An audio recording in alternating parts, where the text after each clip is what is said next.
नमस्कार। आकाशवाणी से दोपहर समाचार के साथ मैं कनकलता।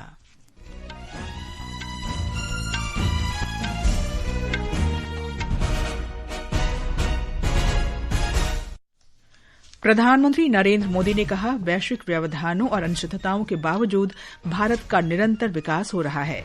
श्री मोदी ने ग्रेटर नोएडा में उत्तर प्रदेश अंतर्राष्ट्रीय व्यापार शो का उद्घाटन किया।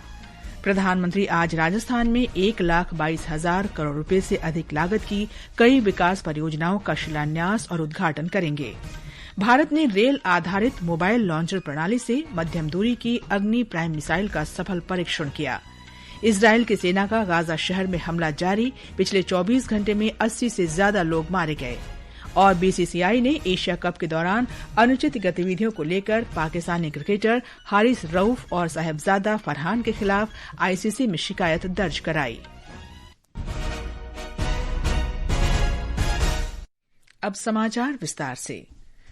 प्रधानमंत्री नरेंद्र मोदी ने कहा है कि वैश्विक व्यवधानों और अनिश्चितताओं के बावजूद भारत का निरंतर विकास हो रहा है। आज सुबह ग्रेटर नोएडा में उत्तर प्रदेश अंतर्राष्ट्रीय व्यापार प्रदर्शनी का उद्घाटन करते हुए श्री मोदी ने कहा कि ये व्यवधान देश को विचलित नहीं करते, बल्कि इन परिस्थितियों से नई दिशा और अवसर मिलते हैं।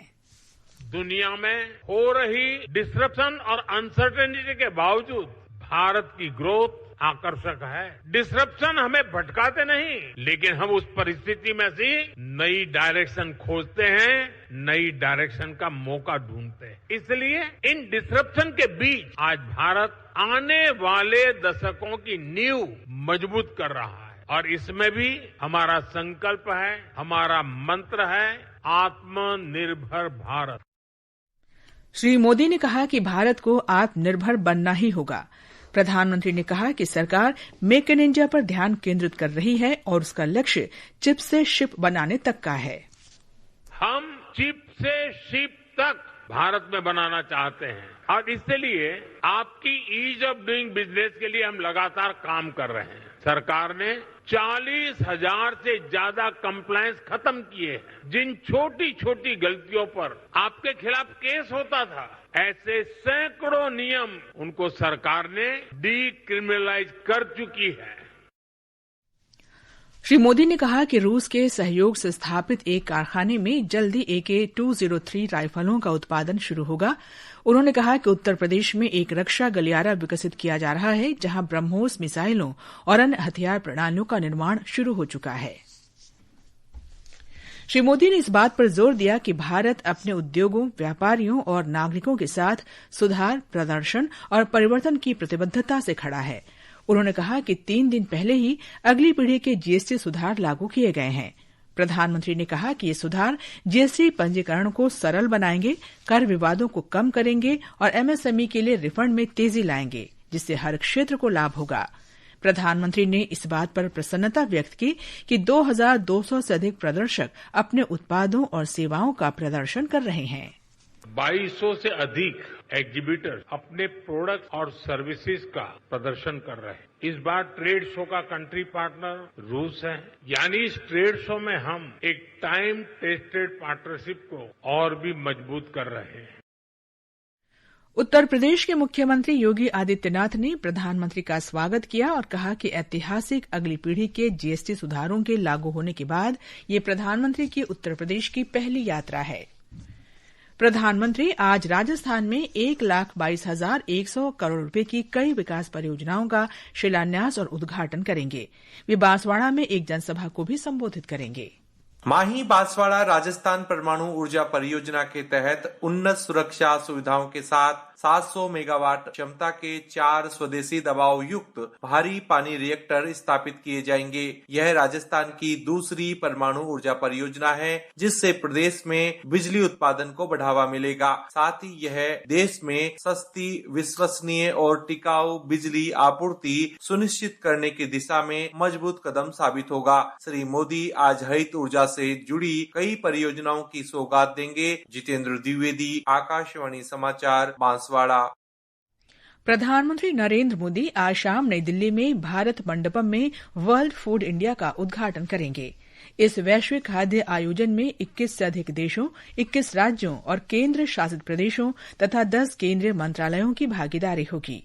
हमारे संवाददाता ने बताया है कि भारतीय खाद्य प्रसंस्करण क्षेत्र में हितधारकों का ये सबसे बड़ा सम्मेलन है। प्रधानमंत्री संस्करण क्षेत्र की सूचना परियोजनाओं के लिए लगभग 26,000 लाभार्थियों को 770 करोड़ रुपए से अधिक की ऋण आधारित सहायता प्रदान की जाएगी। इस आयोजन के दौरान सीईओ गोलमेज सम्मेलन, तकनीकी सत्र प्रदर्शनियों सहित कई सत्र आयोजित किए जाएंगे। इस वर्ष 14 पवेलियन में इस वैश्विक कार्यक्रम का आयोजन किया जा रहा है। इसमें लगभग 1 लाख आगंतुकों के आने की उम्मीद है। रईसुद्दीन रिहान की रिपोर्ट के साथ समाचार कक्ष से शक्ति सिंह। मत्स्य पालन, पशुपालन और डेयरी राज्य मंत्री प्रोफेसर एसपी सिंह बघेल ने आज नई दिल्ली में वर्ल्ड फूड इंडिया 2025 में फिश टेक पवेलियन का उद्घाटन किया। उन्होंने संवाददाताओं को बताया कि भारत 60,000 करोड़ रुपए से अधिक मूल्य के मछली निर्यात के साथ दुनिया में मछली उत्पादन में दूसरे सबसे बड़े देशों में से एक है।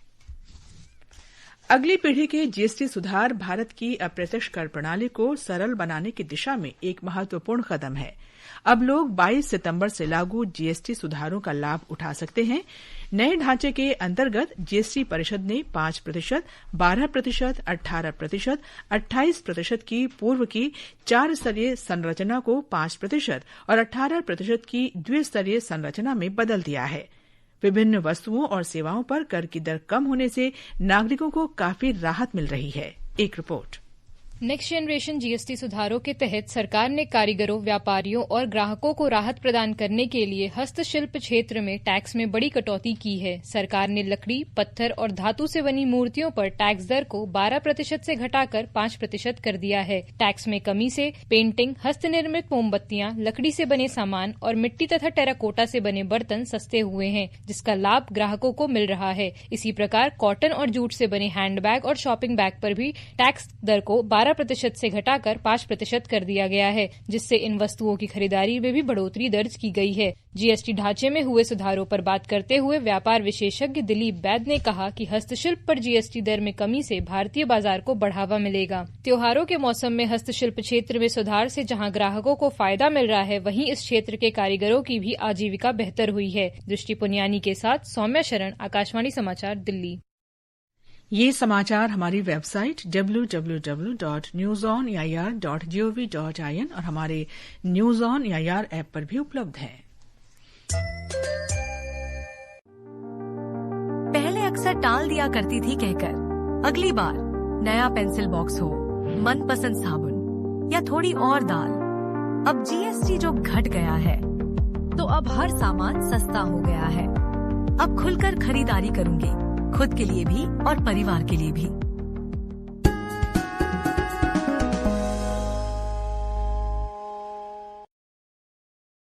दोपहर समाचार में आपका फिर स्वागत है।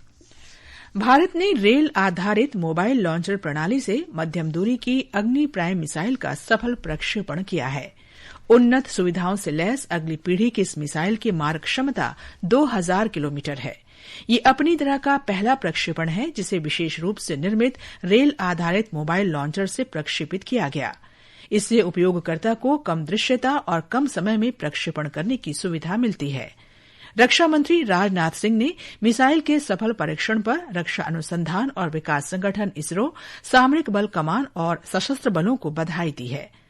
अब भारत उन चुनिंदा देशों में शामिल हो गया है जिनके पास चलते फिरते रेल नेटवर्क से कनिस्टराइज्ड प्रक्षेपण प्रणालियां विकसित करने की क्षमता है। राष्ट्रपति द्रौपदी मुर्मू आज उत्तर प्रदेश में वृंदावन के एक दिन के दौरे पर हैं। राष्ट्रपति मथुरा और वृंदावन में धार्मिक स्थलों पर दर्शन और पूजा करेंगी। विदेश राज्य मंत्री कीर्तिवर्धन सिंह ने कहा है कि वर्तमान भू राजनीतिक परिदृश्य में शांति बनाए रखने के लिए सॉफ्ट पावर जैसी कूटनीति महत्वपूर्ण है। शंघाई सहयोग संगठन एससीओ द्वारा नई दिल्ली में आयोजित 2 दिवसीय दूसरे युवा लेखक सम्मेलन का आज उद्घाटन करते हुए श्री सिंह ने कहा कि अनुभव साझा करने, एक दूसरे के विचारों को समझने और लोगों के बीच संबंध बनाने के लिए रचनात्मक मंच से बेहतर कोई और मंच नहीं है। भारतीय जनता पार्टी ने आज से पूरे देश में आत्मनिर्भर भारत और हर घर स्वदेशी अभियान की शुरूआत की है। नई दिल्ली में आयोजित एक संवाददाता सम्मेलन में पार्टी महासचिव अरुण सिंह ने घोषणा की कि यह अभियान पूर्व प्रधानमंत्री अटल बिहारी वाजपेयी की जयंती 25 दिसंबर 2025 तक जारी रहेगा। प्रधानमंत्री नरेंद्र मोदी के नेतृत्व में सरकार सेवा और सुशासन के मंत्र से प्रेरित होकर परिवर्तन और प्रगति लाने के लिए अथक प्रयास कर रही है। आज इस विशेष श्रृंखला सेवा पर्व में हम आपके लिए ला रहे हैं कि कैसे मोदी सरकार ने रक्षा उत्पादन को मजबूत किया है, जिससे भारत आत्मनिर्भर बना है और वैश्विक रक्षा बाजार में वो एक उभरती हुई शक्ति बन गया है।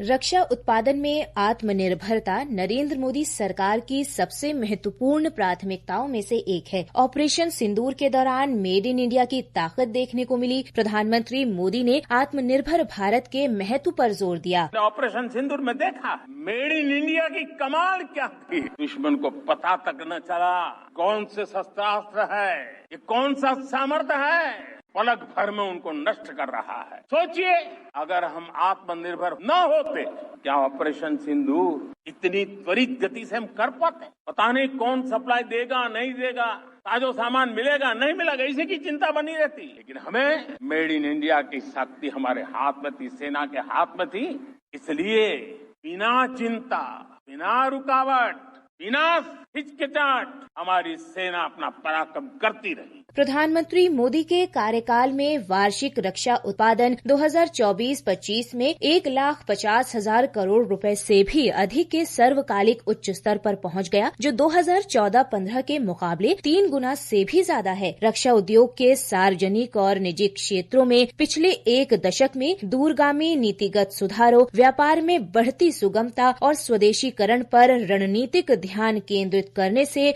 साल दर साल वृद्धि दर्ज की गई है। मेक इन इंडिया भारत की राष्ट्रीय सुरक्षा का एक अनिवार्य घटक है। इसने ऑपरेशन सिंदूर के दौरान पाकिस्तान और पाकिस्तान अधिकृत कश्मीर में आतंकवाद के खिलाफ भारत की प्रभावी कार्रवाई में भी महत्वपूर्ण भूमिका निभाई थी। रणनीतिक नीतियों और स्वदेशी नवाचारों से प्रेरित रक्षा उत्पादन में भारत की बढ़ती आत्मनिर्भरता ने राष्ट्रीय सुरक्षा और वैश्विक प्रतिस्पर्धात्मकता को बढ़ावा दिया है। बढ़ते निर्यात और मेक इन इंडिया जैसी पहल अंतर्राष्ट्रीय रक्षा बाजार में प्रमुख क्षमता बनने की देश की प्रतिबद्धता को दर्शाती है। आनंद की रिपोर्ट के साथ समाचार कक्ष से सरफिरोजी। सेवा पर विशेष श्रृंखला के अंतर्गत चौथा एपिसोड मिट्टी से सफलता तक खेतों और किसानों का सुदृढ़ीकरण आज दोपहर 3:10 से 100.1 मेगाहर्ट्ज एफएम गोल्ड पर प्रसारित किया जाएगा।